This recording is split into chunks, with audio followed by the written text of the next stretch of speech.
제가 오늘 여러분과 함께 나누는 말씀의 제목은 가르치는 일을 해야 합니다라는 거죠. 여러분들이 이 제목을 보면서 가르치는 일은 꼭 해야 합니다. 제가 꼭이라는 단어를 썼어요. 여러분 이 제목을 보면서 어떤 생각이 드세요? 나는 가르치는 일을 꼭 안 하고 있는데 이런 혹시 마음이 있는지 모르겠습니다. 여러분들이 신앙생활하면서 가르치는 일에 얼마나 참여했는지 모르겠습니다만은 여러분이 이 말씀을 듣고 다시 한번 좀 생각이 정리가 될 수 있기를 부탁을 드리고 크리스천으로 살아가는 데 있어서 이 가르치는 일들이 얼마나 중요한가. 그런 많은 사람들이 이제 가지고 있는 생각들이 있어요. 가르치는 일이 도대체 뭐냐. 여기에 대한 이제 정의가 좀 달라요. 그래서 여러분들이 사회에서 익숙한 정의와 교회에서 말하는 정의가 좀 다릅니다. 그렇기 때문에 여러분 제 말씀을 또 제 이야기를 잘 들어보면서 하나님께서 오늘 우리에게 주시는 은혜를 얻었으면 좋겠습니다. 여러분들 인생을 살면서 참 좋은 선생님을 만나는 것이 얼마나 중요한가라는 것들은 아마 많이 느끼시리라고 생각합니다. 여러분의 인생 가운데 여러분들이 좋은 선생님, 좋은 영향을 내게 주신 분, 이런 분들이 좀 생각이 나는지 모르겠어요. 그런 분들을 한번 생각해 보는 것이 인생의 참 아름다운 추억이죠. 그리고 그런 선생님들이 있다라는 것이 참 좋죠. 여러분이 좋은 선생님이 있다면 그 선생님에게 어떤 부분에서 좋았는지, 어떤 부분에서 영향을 받았는지 한번 돌아볼 수 있기를 바랍니다. 그런 어떤 추억을 가지고 인생을 살아가는 것은 저는 아무리 강조해도 지나치지 않다고 생각해요. 사실 우리가 어려서 어떤 면에서는 많은 분들이 좋은 영향을 끼쳤음에도 불구하고 그걸 느끼지 못할 때도 있어요. 그러나 제가 봤을 때는 그 선생님들의 도움이 아무리 미약하다 할지라도 제가 봤을 때는 하나하나 우리의 발전과 성장에 또 우리의 도약에 중요한 어떤 모멘텀을 가져다 준 분들이 아마 있으리라고 생각합니다. 여러분들이 그런 분들을 잘 생각하면서 살면은 여러분의 삶도 부유하고 훨씬 더 복된 인생을 살아갈 수 있으라고 생각이 되어집니다. 제가 오늘 가르침에 대한 이제 스승의 주일이기 때문에 좀 생각을 해보려고 그랬는데 여러분 일반적으로 가르치는 일이 어떻게 생각하세요? 많은 사람들이 가르친다 이 말을 상당히 좀 어렵게 생각을 하기도 하고 좀 두렵게 생각하기도 하고 또 범접할 수 없는 부분이라 이렇게 생각도 합니다. 왜냐하면은 우리의 삶 속에 일반적으로 가르친다면 그림이 있어요. 어렸을 때부터 학교에서 배우고 학교에서 가르치고 그래서 자격을 가진 선생님이 가르치고 이런 것들이 우리 속에 그림으로 있습니다. 그렇기 때문에 가르친다 하면은 몇몇의 소수의 사람들만 하는 특별한 특권인 것처럼 그렇게 생각을 합니다. 사회는 그럴 수 있습니다. 그러나 성경 그렇게 이야기하지 않습니다. 우리 일상 가운데서 가르치고 배우는 일이 일반적으로 많이 일어나는 패턴 중에 하나입니다. 여러분들이 이제 가르치고 배우는 것에 대한 이 패턴들을 성경적으로 이해를 하셔야 돼요. 일반 사회에서 가르쳐주는 그러한 개념으로 여러분 익숙한 그러한 개념으로 이해를 하면 여러분 유익을 얻지 못합니다. 성경에서 이야기하는 개념으로 다시 한번 가르치는 것이 뭐고 배우는 것이 뭐냐 이 부분에 대한 정리를 하고 여러분의 인생을 산다면 훨씬 더 부유하고 풍성한 인생을 살아갈 수 있으리라고 생각합니다. 성경에서 이 가르친다 이 부분은 사실은 몇몇의 소수의 사람들에게만 국한된 것이 아니고 모든 사람에게 하나님이 주시는 명령입니다. 사실은 그러니까 크리스천들은 가르치는 일을 어떻든지 해야 되는 사람, 몇몇에게만 국한된 이야기가 아닙니다. 예수님께서 이 땅에 계실 때 마지막으로 주신 말씀 중에 하나가 가르치라는 거예요. 여러분 잘 아는 마태복음 28장 18절에서 19절의 말씀을 보면은 예수님께서 말씀하시기를 하늘과 땅의 모든 권세를 내게 주셨으니 그러므로 너희는 가서 모든 민족을 제자로 삼아 아버지와 아들과 성령의 이름으로 세례를 베풀고 내가 너희에게 분부한 모든 것을 가르쳐 지키게 하라. 가르쳐 지키게 하라라고 그렇게 이야기를 합니다. 예수님이 제자들에게 이 땅을 떠나시면서 부탁한 것이 가르쳐서 지키게 해주라, 이렇게 하는 거예요. 사실은 이 사실은 하나님이 하나님의 백성들에게 늘 부탁하던 것입니다. 예수님이 뭐 특별히 한 이야기는 아니에요. 하나님께서 그 전부터 계속해서 부탁을 했는데, 하나님이 이스라엘 백성들을 애굽에서 만드시고 또 출애굽시킵니다. 그래야 출애굽시킨 다음에 하나님께서 그들에게 율법을 주면서 그들 어른 세대에게 부탁한 말씀이 신명기에 언급되어 있어요. 신명기 4장 9절을 보면은 이렇게 말씀을 합니다. 오직 너는 스스로 삼가며 내 마음을 힘써 지키라. 그리하여 내가 눈으로 본 그 일을 잊어버리지 말라. 내가 생존하는 날 동안에 그 일들이 내 마음에서 떠나지 않도록 조심하라. 너는 그 일들을 내 아들들과 내 손자들에게 알게 하라. 알게 하는 게 아주 중요하다는 이야기죠. 그 다음에 10절에 이렇게 이야기합니다. 다 같이 한번 읽어볼까요? 시작. 내가 호렙산에서 내 하나님 여호와 앞에 섰던 날에 여호와께서 내게 이르기를 나에게 백성을 모으라. 내가 그들에게 내 말을 들려주어 그들이 세상에 사는 날 동안 나를 경외함을 배우게 하며 그 자녀에게 가르치라 하리라 하시며, 하나님께서 이스라엘 백성들을 부르고 그들에게 율법을 준 다음에 계속해서 강조한 게 뭔가 하면은, 너네들이 먼저 배우고 그 다음에 네 자녀들에게 그것을 알게 해주라. 그들에게 가르치라. 이걸 계속 강조하는 거예요. 사실 이런 이야기는 상당히 파격적인 이야기입니다. 왜냐하면 당대 사람들에게 있어서는 그들이 가지고 있는 신관이 신이 이렇게 가르치고 배우는 일을 해야 한다고 명령하는 경우가 없기 때문에 그렇습니다. 당시에 있는 신관에 그들이 신으로 섬기는 많은 신들이 이렇게 이야기를 하는 경우가 없죠. 그렇기 때문에 당시의 신관으로 생각하면, 당시의 신인식이라는 그러한 카테고리로 생각하면 이건 파격적인 이야기예요. 그냥 사람들은 신을 만들어 놓고 신을 섬겼어요. 그러나 여기에 신은, 하나님은 커뮤니케이션 하는 하나님이에요. 그러면서 하나님을 섬길 뿐만 아니라 하나님께서 가르친 것을 너네들도 가르쳐라, 이렇게 부탁하는 거거든요. 이렇게 부탁하는 신이 없는 거죠. 파격적인 이야기. 예수님이 이 땅에 계실 때 예수님이 계속 이 땅에 계실 수가 없었죠. 그래서 예수님이 떠나시면서 약속한 게 뭔가 하면 성령을 보내주겠다고 약속한 거거든요. 성령을 보내준 이유가 여러 가지가 있어요. 너희들과 함께하기 위해서 너희들 성령을 보내는데, 성령을 보내준 또 다른 중요한 이유는 뭔가 하면은 요한복음 14장 7절에 보면은 성령을 가리켜서 진리의 영이랍니다. 그는 진리의 영이라. 진리의 영이라. 진리의 영이라는 것이 뭐예요? 진리를 알고 그가 진리를 드러낸다는 이야기죠.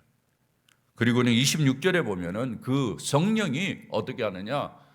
가르치고 생각나게. 그가 너희에게 모든 것을 가르치고 내가 너희에게 말한 모든 것을 생각나게 하리라. 성령이 가르치고 생각나게 하는 역할을 한다라는 것이죠. 그런 면에서 예수님께서 이 땅에 계신 동안에 비록 내가 떠나지만 성령이 오셔서 이런 일들은 계속될 것이다, 앞으로 이런 일은 계속될 것이다 라는 것을 강조하고 있는 것입니다. 그럼에도 불구하고 오늘날 많은 크리스천들이 이 부분에 대해서 알고 있음에도 불구하고 이 일에 순종하지 않습니다. 가르치는 일에 오해를 가지고 있어요. 그래서 크리스천임에도 불구하고 가르치는 일을 하지 않아요. 하려고 하지도 않아요. 몇몇의 소수의 사람들만 하는 일로 생각하고 있는 거예요. 왜 이럴까? 아무리 성경이 이야기를 하고 성경이 가르쳐도 어려서부터 자기 안에 가지고 있는 선입관념이 딱 고정이 돼가지고 그걸 바꾸려고 하지 않기 때문에 그래요.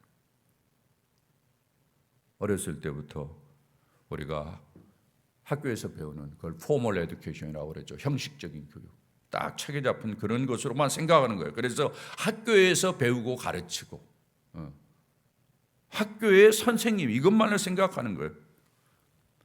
그러나 그렇지 않죠. 요즘 이제 시대가 바뀌면서 사회도 학교 형식적인 학교 외에 다른 데서도 많은 학습 배우는 것이 일어날 수 있다. 그래가지고 여러분이 잘 아시는 대로 뭐 학교 외에 사회기관들, 복지관들 이런 데서 여러 가지 인포멀 에듀케이션, 그러니까 비형식적인 교육이 되도록 그렇게 노력을 많이 하는데, 그런 일들이 일어나는 거고, 선생님이 아니어도 꼭 아니어도 선생이라는 자격이 아니어도 이 가르치는 일들이 이루어지고 있는 것을 우리가 부인할 수가 없는 거죠. 그럼에도 불구하고 가르치는 일은 꼭 학교 같은 시스템 속에서 누군가 훈련되고 준비된 사람이 가르쳐야 된다라고 생각을 하는 거죠. 그러나 그렇지 않아요. 특별히 예수 믿는 사람들에게서는 그렇습니다. 여러분들이 교회 안에서 소그룹 안에서 순장들이 가르치고 또 소그룹 안에서 여러분들이 서로 이야기할 수 있는 것은 중요한 전제를 가지고 이야기를 하는 거예요. 아까 이야기한 것처럼 성령이 우리 안에 오셔서 가르치고 어떻게 하신다? 생각나게 하신다라는 이 말씀에 전제하는 거예요. 그러니까 예수 믿는 사람에게는 누가 들어와 있습니까? 성령이 들어오셨어요. 그 성령이 뭘 가르쳐요? 하나님의 말씀을 가르쳐요. 그리고 그 성령이 우리로 하여금 하나님의 말씀을 생각나게 하시는 거예요. 그러니까 교회 안에는 특별한 직분이 아니라 할지라도 모든 사람들이 성령의 역사 때문에 가르치고 생각나게 하는 것을 말할 수 있는 자격이 주어져 있는 것이죠. 그렇기 때문에 모든 크리스천들은 사실 이 일들을 본격적으로 열심히 해야 되는 것이죠. 특별히 우리가 교회 안에서 가르친다라는 것은 교회의 큰 정의, 교회의 개념과 연관해서 생각을 해야 됩니다. 여러분 성경에 보면은 교회를 뭐라고 이야기합니까? 교회를 몸이라고 이야기합니다. 몸이라고 이야기한다는 이야기는 유기적이라는 이야기죠. 몸에 모든 지체들이 많이 있잖아요. 몸에 팔이 있고 머리가 있고 뭐 가슴에 있고 보이지 않는 장기가 있고. 성경에서 이야기하는 것처럼 오히려 보이는 것보다 보이지 않는 것이 더 중요하죠. 화려한 것보다 아주 약해 보이는 것들이 이 장기에서는 아주 중요한 역할을 하잖아요. 교회의 모든 성도들이 바로 이런 지체와 같다라는 거예요. 어떤 사람은 드러나서 화려하게 보이기도 하지만 어떤 사람은 보이지도 않아요. 그러나 그분들의 역할들이 다 중요한 거거든요. 그분들이 각각의 역할을 해야 돼요. 각각의 역할이 뭐냐? 그곳에서 하나님의 말씀의 은혜들을 가지고 서로 이야기하고 나누면서 생명력을 불러일으켜야 돼요. 왜냐하면 하나님의 말씀은 생명이 있기 때문에 그 생명력을 말씀을 가지고 각각 섬기면서 불러일으킬 때 교회라는 몸이 제대로 돌아가는 거거든요. 그리고 교회 안에는 사실은 모든 성도들이 많이 있지만 어떤 사람은 영적으로 성장한 사람도 있고 어떤 사람은 영적으로 덜 성장한 사람이 있어요. 영적으로 성장한 사람이 영적으로 덜 성장한 사람은 하나님의 말씀으로 돕는 것, 이걸 가르치는 것이라고 이야기해요. 그리고 영적으로 덜 성장한 사람이 영적으로 성장한 사람을 바라보면서 그 사람의 모델을 바라보면서 열심히 따라가려고 하는 거, 이걸 배우는 것이라고 이야기해요. 그런 과정들이 일어나가지고 모두 다 영적으로 잘 성장해서 예수님을 닮아가는 거예요. 이게 교회의 궁극적인 목적이거든요. 그렇게 봤을 때 교회 안에 있는 모든 사람들은 가르치는 사람이고 배우는 사람이죠. 그런 측면에서 어떤 사람도 여기에서 죄될 수가 없어요. 마땅한 본문이고 마땅한 일이라는 것을 우리가 기억할 필요가 있습니다. 많은 크리스천들이 이런 부분을 알고 있음에도 불구하고 잘하지 않아요. 어떻게 보면 소명의식이 좀 약해서 그럴 수도 있고, 어떻게 보면 내가 그런 일을 하는 것이 귀찮다 이렇게 생각하고도 안 할 수도 있어요. 네. 괜히 뭐 다른 사람 가르친다고 뭐 좀 끼고 뭐 이런 것들 때문에 불편해하는 거죠. 사랑하는 여러분, 가르치는 일은 우리 모두 다가 해야 됩니다. 교회 공동체 일원으로서 모두 다 참여하고 감당해야 될 일이라는 것을 잊지 말 수 있기를 주의 이름으로 부탁을 드립니다. 오늘 말씀은 바로 이 사실을 드러내고 있습니다. 오늘 말씀을 잘 이해하려면 사실은 오늘 말씀의 배경을 좀 이해할 필요가 있습니다. 여러분이 골로새서 3장을 보았는데 오늘 16절, 17절이에요. 근데 16절, 17절이 어떤 흐름 속에서 있는지를 잘 보셔야 돼요. 특별히 서신서는 그렇습니다. 이렇게 성경에 로마서부터 시작되는 성경을 가리켜서 서신서라고 그래요. 당시에 로마에 있는 교인들에게 보내고, 여기 골로새서는 당시에 골로새라는 지역의 교회가 있었는데 그분들에게 보내는 편지입니다. 편지. 여러분이 편지를 쓰면은 편지에 서두를 쓰고 중간에 내용을 쓰고 마지막 정리하는 그런 내용들을 쓰죠. 맞습니까? 편지 쓴 지가 하도 오래돼가지고 다 잊어버리셨죠?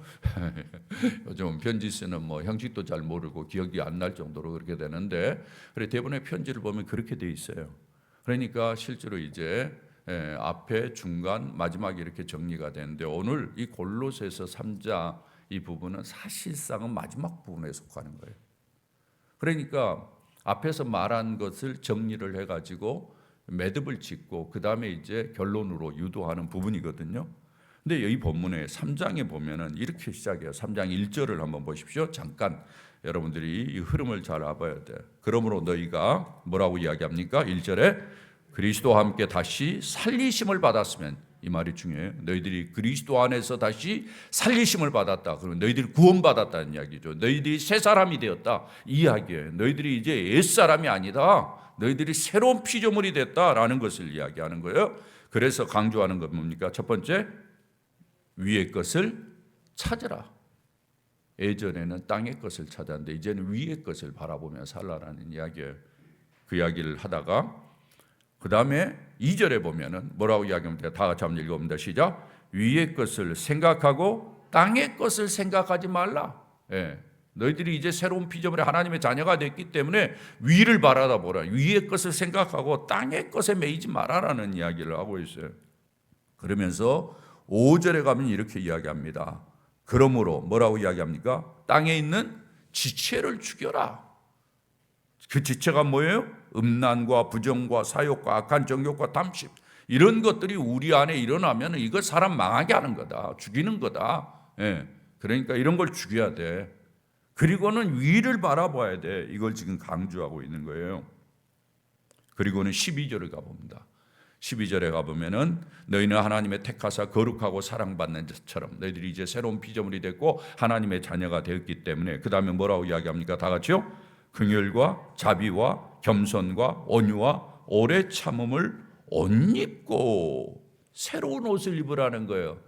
옛날에는 미움과 시기와 질투와 이런 더러운 옷을 입었지만은 이제는 긍휼과 자비와 겸손과 온유와 이런 새로운 옷을 입고 살아라는 이야기예요. 이런 옷들이 내게 내 모습 가운데서 이런 모습이 나타나야 된다라고 이야기를 하고, 13절을 보십시오. 13절에 보면은 뭐라고 이야기합니까? 다 같이 한번 읽어봅니다. 시작. 누가 누구에게 불만이 있거든 서로 용납하여 피차 용서하되 주께서 너희를 용서하신 것 같이 너희도 그러하고. 용서를 이야기해요. 그 다음에 14절에 사랑을 더하라 라고 이야기하고, 15절 마지막 부분에 감사하는 자가 되라, 이렇게 이야기를 합니다. 새로운 피조물로서 위의 것을 찾고 땅의 것을 죽이고 새로운 옷을 입고 새로운 덕목의 옷으로 내 모습이 나타나고, 그리고 용서하고 사랑하고 감사하고 이런 모습으로 살아가라. 그러면은 너희들의 삶이 멋있을 거다 이야기하는 거예요. 너희들이 예수 믿는 사람으로, 이런 사람으로 돼야만이 너희들의 인생이 더 빛나고 영광스러울 것이다, 이 이야기를 하고 있는 거거든요. 여러분 마지막 부분을 보면서 어떠셨어요? 용서하라, 사랑을 더하라, 감사하는 자가 되라. 어떤 생각이 나셨어요? 아무 생각이 안 났어요? 생각이 나야 정상이에요. 무슨 생각이에요? 아까 장로님 기도한 기도의 내용이 생각이 나야 돼. 예수님께서 마지막 베드로를 만나셔가지고, 제가 2주 전에 설교했죠? 기억나세요? 기억이 안 나면 안 되는데 기억이 나셔야 돼요. 2주 전에 제가 설교를 했잖아요. 예수님께서 베드로를 왜 만나셨어요? 주님께서 베드로를 만나시면서 찾아오셔가지고 마지막 마무리를 하잖아요. 그러면서 부탁한 게 뭐예요? 용서하며 살아라. 사랑하며 살아라. 내가 용서한다. 너도 용서하며 살아. 내가 사랑해. 너도 사랑하며 살아. 그리고 내 양을 좀 먹여달라. 이를 위해서 대가가 좀 필요할 수도 있어. 다른 사람하고 비교하지 말아라. 네 삶을 살아. 스님께서 이야기하셨잖아요. 기억나세요? 어떻게 보면 지금 사도 바울이 이 성경의 마무리를 지금 지어가면서 이야기하는 개념이 똑같잖아요. 용서해라, 사랑해라, 감사해라. 똑같은 거예요. 결국 이런 것들이 모아져서 크리스천의 아름다운 모습이 되는 거죠. 이런 것들이.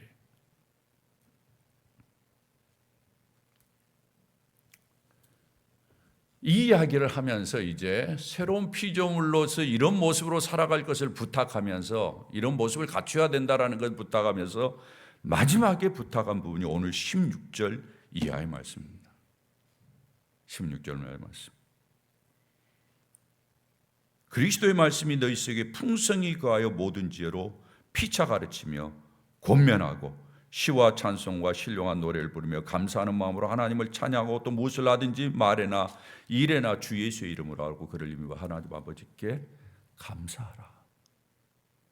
자, 이 이야기를 왜 사도 바울이 덧붙였을까 여기에? 여러분 이런 부분들을 잘 생각하셔야 돼요. 여러분 하나님의 말씀은 대충 좋은 말 쓴 거 아니에요. 다 논리가 있고 흐름이 있고 진짜 포인트들이 있어요. 여러분이 하는 말씀을 대충 들으면 안 됩니다. 네. 왜 바울이 여기에 이 이야기를 썼을까? 이유가 있어요. 앞에서 한 이야기 지금 너희들이 새로운 피조물이 되었다. 새 사람이 되었어. 위의 것을 찾아 땅의 것을 죽여 새로운 옷을 입고 살아. 용서하고 사랑하고 감사하는 자가 되라. 근데 그것이 제일 처음에 마음 먹고 처음은 돼. 근데 계속 유지가 안 되는 거예요. 우리 안에 그런 것들이 많죠. 내가 예수 믿고 나서 예수 믿는 사람으로서 좀 다르게 살아봐야지. 새로운 피조물답게 살아봐야지. 근데 그 다음에 유지가 안 돼요. 그 다음에 다시 옛날로 다 돌아가. 그래서 예수 믿는 사람인지 아닌지 헷갈려요. 그럴 때가 많아. 사도 바울이 그것을 잘 아는 거예요. 그래서 사도 바울이 새로운 사람으로서 인생을 지금 성경에서 이야기한 것처럼 이런 모습으로 살아야 복이 되는데 이런 모습으로 살아내기 위해서는 동력이 필요한 거예요. 계속해서 동력이 필요한 거예요. 내 안에서 힘이 필요한 거죠. 그 힘이 없으면 다시 옛날로 돌아가는 거예요. 익숙한 대로 돌아가는 거예요. 그래서 사도 바울이 이야기를 하는 거예요. 그것이 바로 오늘 말씀입니다. 말씀의 포인트가 뭡니까? 너희 안에 말씀이 풍성히 거하도록 해라. 네. 그리고는 피차 가르치는 일을 열심히 해라. 그 일을 위해서 지혜를 모아라. 그리고 너희의 삶 속에 시와 찬송과 신령한 노래를 부르고 감사하는 마음으로 하나님을 찬양하는 찬양이 끊이지 않도록 하라. 이 말은 다른 말로 바꿔 이야기한다면 이 일들을 계속해야 은혜가 있어진다는 거예요. 이 일들을 계속 안 하면 은혜가 사라진다는 이야기입니다. 은혜가 사라지면 새로운 피조물로 살 수가 없다는 거예요. 그래서 이 일을 계속하라는 거예요. 사랑하는 여러분, 핵심 원고하면은 가르치는 일은 특별한 사람의 일이 아닙니다. 가르치는 일은 모든 성도들이 해야 돼요. 내가 살기 위해서, 내가 은혜를 유지하기 위해서, 내가 그 은혜를 받아가지고 그 은혜를 가지고 새로운 사람으로서 하나님의 자녀로 살아가는 그러한 동력을 얻기 위해서 계속해야 된다는 것이에요. 여러분, 가르치는 일이 어떻게 보면 다른 사람을 위하는 것 같죠. 많은 사람이 그렇게 착각을 해요. 그러나 많은 가르치는 역할을 해본 사람들에게 한번 물어보십시오. 가르치는 일이 진짜 다른 사람만을 위하는 건가? 아니에요. 가르치다 보면 그것이 다른 사람을 위하는 것 같지만 결국은 나에게 유익이 되는 거죠. 나에게 유익이 되는 거예요. 내가 말을 할 때 나는 진짜 이렇게 하고 있는가 돌아보게 되고, 내가 말을 하면서 나는 진짜 이 말씀대로 순종하는가 나를 돌아보고, 그리고 내가 다른 사람에게 이야기하기 위해서 준비하고, 결국은 내가 유익을 얻는 거예요. 네. 그래서 교회 안에서는 피차 가르치는 일을 하라는 거예요. 서로가 이렇게 상호적으로 가르치는, 누가 일방적으로 가르치고 누가 일방적으로 듣는 게 아니에요. 교회는 그런 게 아니라, 제가 제일 처음에 이야기하는 것처럼 교회는 서로 피차 가르치는 일을 해서 상호작용이 일어나면서 모두 다 같이 성장하는, 이게 교회거든요.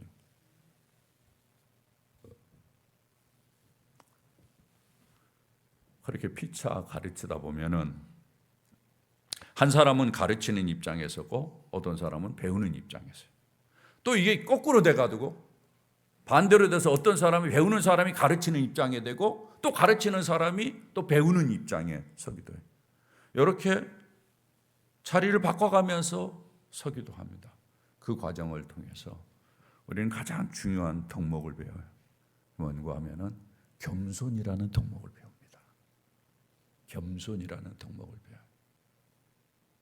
내가 가르칠 때 내가 부족하구나 이렇게 깨닫기도 하고, 내가 배우는 자리에 들어갈 때 그래, 내가 저분을 통해서도 배울 수 있지, 이런 겸손을 배워. 그래서 예수님의 성품을 닮아.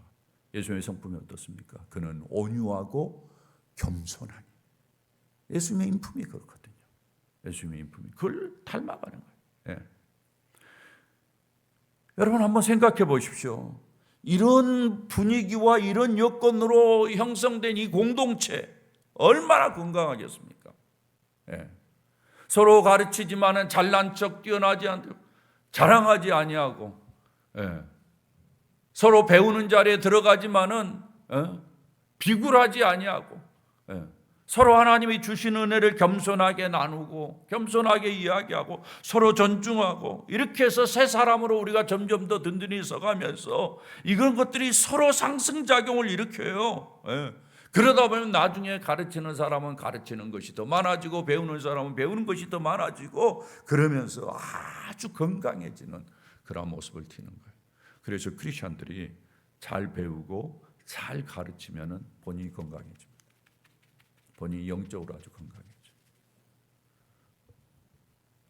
영적으로 건강해지지 못한 사람들 보면은 내가 가르치지 않든지 배우지 않든지 이런 한계가 있는 것이죠. 그런 면에서 우리는 교회 공동체를 위해서 또 우리 자신들을 위해서 가르치는 일에 헌신을 해야 됩니다. 여러분 가운데 뭔가 부족한 분이 있으리라고 생각합니다. 여러분 분명히 믿어야 될 것이 있습니다. 여러분 안에는 성령이 거하시며 성령이 여러분을 가르치십니다. 성령이 여러분을 깨닫게 하십니다. 그 깨닫게 하시는 것을 가지고 다른 사람에게 이야기하십시오. 그러면 여러분이 그 과정을 통해서 영적으로 성장하고 또 다른 은혜를 누릴 수 있으리라고 저는 믿습니다. 자, 이제 이런 일들을 위해서 좀 더 이런 일들이 다이나믹하게 우리 안에 일어나도록 하기 위해서 제가 꼭 좀 집중해서 수고해야 될 일들을 좀 정리를 해보았습니다. 여러분이 네 번째, 오늘 설교를 메모할 수 있는 곳에 네 번째 문제를 보시길 바랍니다. 가르치는 일들을 좀 더 잘하기 위해서 우리가 임해야 될 것 세 가지인데, 첫 번째 간단하게 좀 보도록 하겠습니다. 첫 번째 다 같이 한번 읽어볼까요? 시작. 예수님의 말씀이 풍성히 거하도록 한다. 예수님의 말씀이 내 안에 풍성히 거한다. 이 말이 뭘까? 자, 먼저 예수님의 말씀이라는 말을 잘 이해해야 돼. 예수님의 말씀은 예수님이 직접 하시는 말씀이에요. 여러분이 성경에 보면은 마태복음에서 요한복음까지 보면은 빨간 글씨로 적어놓은 것들이 있죠. 그렇죠. 그것은 예수님이 직접 하신 말씀으로 적어놔요. 그러면은 성경 가운데서 그 말씀만 배우란 이야기냐? 그 이야기가 아니에요. 여기에서 예수님의 말씀이 풍성히 거한다라는 이야기는 예수님의 말씀도 포함되지만 예수님의 안에서 하신 말씀, 모든 말씀을 포함해요. 그렇게 보았을 때 구약은 무엇에 대해서 이야기한다고 그랬어요? 앞으로 오실 예수님에 대해서 이야기하고, 신약은 이 땅에 오신 예수님에 대해서 이야기를 해요. 그래서 신구약 성경은 관심이 어디에 있습니까? 예수님에게 있어요. 예수님에게 있어요. 예수님에게 집중되어 있습니다.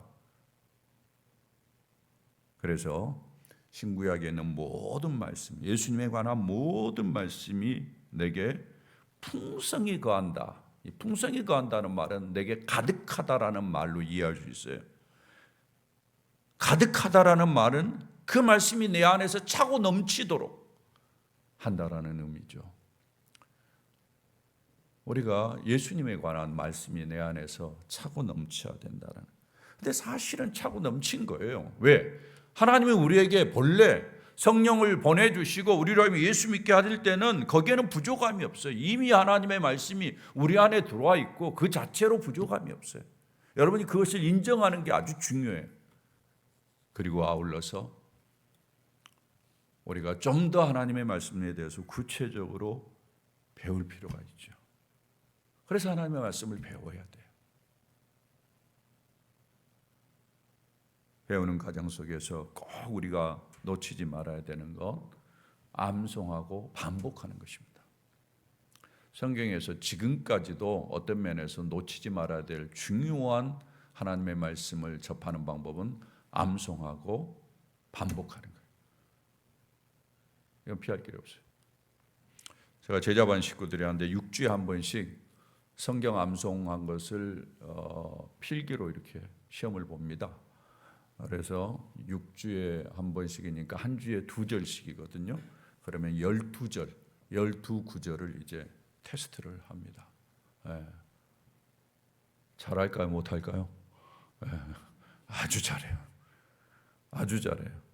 우리 여기 계시는 집사님 한 분이 아주 연세가 제일 많거든요. 그럼에도 불구하고 얄짤없이 써냅니다. 잘 써냅니다. 그러니까 그것이 또 모든 사람에게 도전이 돼. 그렇게 해서 잘해요. 제가 좀 돕기 위해서 그래도 처음부터 그냥 다 외워서 쓰라면 그럴 것 같아서 앞에 두 단어 정도를 힌트로 줘요. 그러면 그 2단어 힌트 딱 가지고 뒤에를 써요. 그러면 훨씬 더 쓰기가 수월하니까 암송하는 거예요. 암송을 계속하고 그걸 반복하는 것이 아주 중요해요. 반복 안 하면 다 잊어버립니다. 그 다음에 자주 보는 것이 중요해요. 여러분 성경을 보시면 알겠지만 자주 보다 보면은 성경을 어떻게 보냐고 하면 사진을 찍어요. 사진을 찍듯이 보는 거예요. 여러분 공부 잘하는 사람들은 책을 보면서 사진을 찍는다고 그러잖아요. 그런 이야기 들어보셨죠? 딱 들어보면 내용을 쫙 보면서 어떤 내용이 왼쪽에 있는지 오른쪽에 있는지를 딱 보고 사진을 딱 찍어놔요. 그러면 이게 자주 보면 이렇게 찍는 그러한 모습으로 나타나요. 현상이 그렇게 돼요. 그러면 성경을 읽다가 그 말씀 봤지. 그러면 짜자작 돌리면은 오른쪽에 있었던가 왼쪽에 있었던가 탁탁탁 기억나서 이렇게 찾기도 수월하고 마음속에 담아놓기도 수월해요. 복습하는 것. 이런 과정을 통해서 제가 지난번에 말씀한 것처럼 너희는 하나님의 말씀을 마음에 새기고 마음에 새긴다라는 carving한다라는 것이 바로 이런 과정들을 통해서 이루어지는 거예요. 근데 여기에 중요한 것이 있어요. 중요한 것이 뭔가 하면 예수님에 관한 말씀이거든요. 예수님에 관한 말씀을 우리가 이렇게 암송하고 가까이 하고 복습하고 이러는 데 있어서 가장 중요한 사상은 뭔가 하면은 예수님의 말씀이면 충분하다라는 의식이 있어요. 이 말씀이 귀중하다라는 인식이 있어야 돼요. 오늘 이 본문이 상당히 강조하는 것은 이것입니다. 그리스도의 말씀이 너희 속에 풍성히 거야. 그러면은 너 인생이 달라진다라는 이야기. 예수의 말씀이면 달라진다는 이야기. 여러분 어떻게 생각하세요? 예수의 말씀대로 살면 여러분 인생 달라집니다. 예수의 말씀대로 살면 여러분의 인생이 변합니다. 여러분의 인생이 복되리라고 저는 믿어요. 그것을 인정해야 돼. 그걸 인정하지 않으면 아무리 제가 이야기를 해도 여러분 따라하지 않을 거예요. 그러나 그것을 인정하면 이 말씀의 소중함을 알아요. 이 말씀이 얼마나 귀한지를 알아요. 그래서 이 말씀을 암송하고 기억하려고 노력하고 한번 읽어보려고 노력하고 그래서 마음에 담는 거예요. 이래야만이 말씀이 너희 속에 풍성히 거해지는 역할. 그러면 여러분 각자에게 하나님이 주시는 축복이 있으리라 저는 믿습니다. 두 번째입니다. 뭐라고 이야기합니까? 서로 가르치고 권면하는 일을 실천해야 된다. 말씀을 담고만 있지 말고 이제는 서로 가르치고 권면하는 일을 실천하라. 실천하는 게 아주 중요하다. 이것을 강조하는 이유가 있어요. 마음에 담는 것을 밖으로 표현해내야 된다는 거죠. 여러분 사람이 마음에만 담고 있으면 별로 효과가 없습니다. 그것이 영향력을 미치지 않아요. 그러나 여러분들이 마음에 담고 있는 것을 표현해내면 그것이 영향을 미쳐요. 여러분 중요한 교육의 프로세스 중에 정보가 들어가면 그 정보가 결국은 행동을 바꿔야 되거든요. 그래야만이 교육이 되는 거거든요. 교육은 정보를 아는 것으로 되지 않아요. 세상에서는 정보를 아는 것을 교육이라고 그래요. 어떤 지식을 얻는 것을. 그러나 교회 성경 그렇게 이야기하지 않습니다. 지식의 기초에서 너희가 어떻게 변했느냐, 이게 중요한 거거든요. 사실 사회도 그래야 되거든요. 그 정보를 통해서 네 것이 되도록 하라는 그러한 이야기잖아요. 그걸 되려면 뭔가 하면 자꾸 표현해 봐야 돼요. 자꾸 말을 하잖아요. 그런 내가 얻은 정보가 이게 내 안에서 작동을 해요. 이게 계속해서 작동을 하면서 이것이 확신이 돼요. 확신이 되면서 내 입을 통해서 자연스럽게 나와요. 자연스럽게 나오면은 이것이 어디에 영향을 끼치느냐? 행동에 영향을 끼치게 돼 있어요. 그래서 정보를 습득하면 가능한 한 빨리 말을 해봐라. 자꾸 표현해라. 자꾸 드러내서 이야기해라. 그래서 이것이 너의 행동에 영향을 끼치도록 해라. 그래야 지식이 산 지식이 되는 거예요. 오늘날 크리스천의 가장 큰 문제는 바로 이런 프로세스가 없어요. 저희 교회가 소그룹을 이제 하는 이유 중에 하나는 그렇죠. 우리가 형편에 의해서 대부분 주일 오후에 합니다만은 주일 오후에 하는 것이 참 하나님 또 그렇게 이끄셨어요. 왜냐하면은 예배 마치고 다 잊어버리니까 주일 오후에 한 번 더 기억하는 것이 또 유익이 되니까 자꾸 그 과정을 통해서 여러분들이 대화를 하면서 말을 하잖아요. 말을 하는 과정을 통해서 배웠던 정보들이 내면화되게 되는 거예요. 자꾸 안에 자리를 잡죠. 그것이 여러분의 의식에 영향을 끼치고 여러분의 행동에 영향을 끼치는 거예요. 이런 면에서 공동체 안에서 서로 가르치고 권면하는 일을 실천하는 거예요. 예.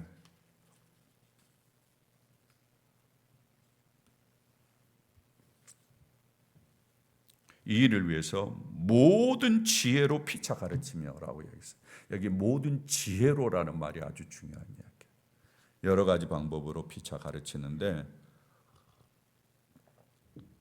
사실은 가르치는 데 있어서 가장 중요한 게 뭔가 하면은 그 사람의 태도입니다. 말하는 사람의 태도예요.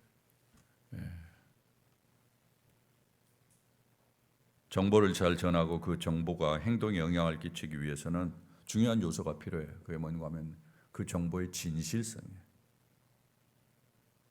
그 정보가 쓰레기라면 여러분이 잘 듣지도 않을 거예요. 여러분들이 진실하게 그걸 이야기를 하다. 그래서 사실은 많은 크리스천들이 믿지 않는 가족에게 이야기하고 대화를 할 때 사실은 이런 면에서는 진실성을 담아야 되거든요. 그래야 영향을 끼쳐요. 예.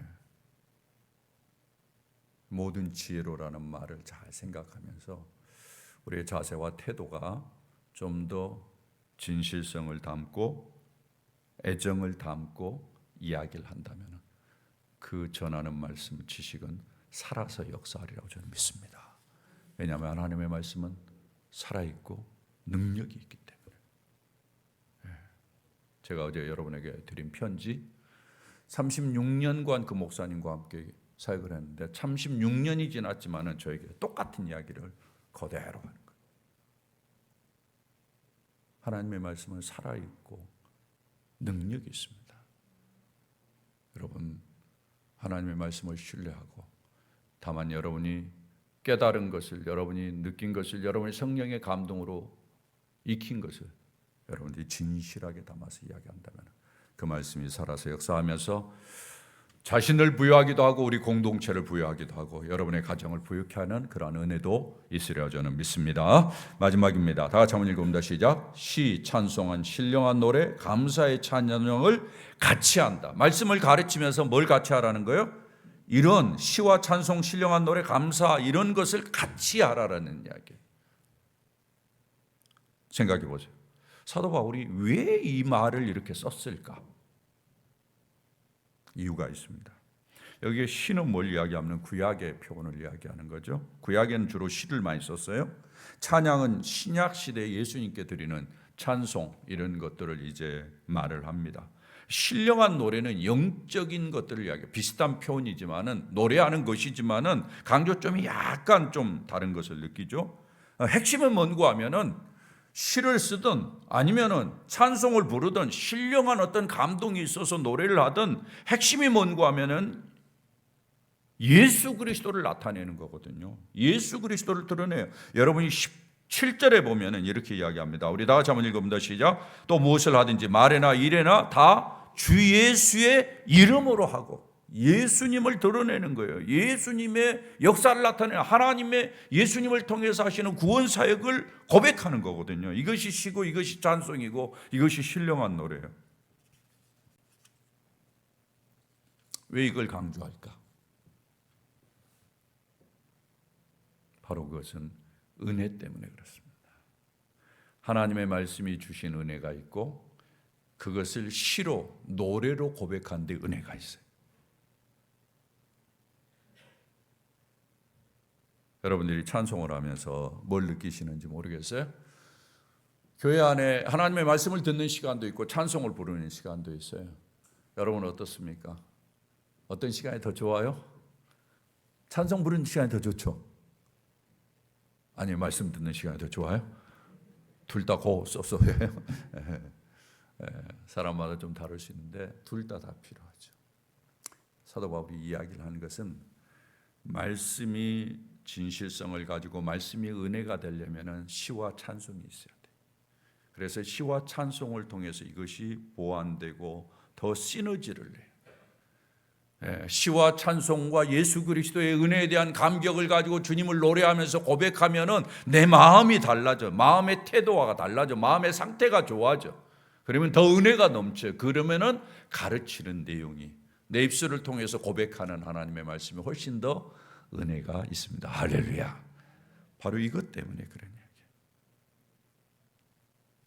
저희 교회가 찬양을 제가 상당히 강조해요.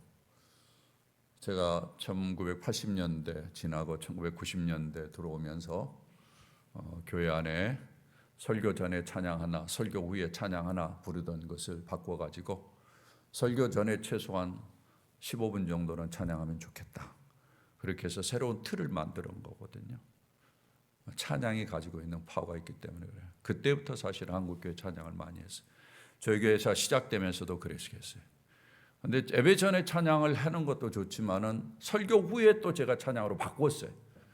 그것은 또 설교를 가지고 말씀을 듣고 그 말씀을 내면화시키는 과정에 찬양이 좀 사용되면 좋겠다라는 생각이 들어서 그렇게 한 거예요. 어찌됐든 제가 찬양을 많이 하게 되는데, 많이 하는 것은 바로 그런 은혜 때문에 그래요. 말씀을 통해서 주신 은혜도 있고 찬양을 통해 주신 은혜도 있어요. 그것들이 서로 시너지를 내면은 내가 하나님의 말씀을 더 이해하게 되고 하나님의 말씀의 은혜가 더 내게 머무르게 되고, 그러면 내가 전하는 말씀이, 내가 고백하는 말씀이 더 파워가 있고 힘이 있어요. 사랑하는 여러분, 사도 바울이 이래서 이야기를 합니다. 이게 지금 보시면 알겠지만은 골로새서 마지막 부분이에요. 사도 바울이 개인의 신앙을 위해서 전해주는 것은 여기가 끝입니다. 그리고는 18절부터는 이제 가정에 관계된 이야기를 하고 있어요. 사랑하는 여러분, 새로운 피조물로서 우리가 건강한 삶을 살아야 됩니다. 이 일을 위해서 하나님께서 우리에게 가르치는 일을 두시고 가르치는 사람을 우리에게 두시고 가르치고 배우는 일들이 교회 안에서 힘있게 일어나도록 원하셨어요. 우리는 이것을 놓치지 않아야 됩니다. 그래서 여러분이 하나님의 말씀이 풍성히 거하도록 노력하십시오. 그리고 하나님의 말씀을 깨닫는 대로 여러분이 드러내어 자꾸 고백하십시오. 그 은혜가 계속해서 높아지도록, 많아지도록 여러분의 삶 속에 찬양과 감사가 넘치도록 하십시오. 그러면 여러분 자신도 부유해지고 행복해지고 여러분의 몸담고 있는 이 친구들 교회도 여러분의 노력을 통해서 더 부유하고 풍성해지리라고 저는 믿습니다. 그 가운데 주시는 영광이 있어요. 저는 우리 모든 식구들이 그 영광을 누렸으면 좋겠어요.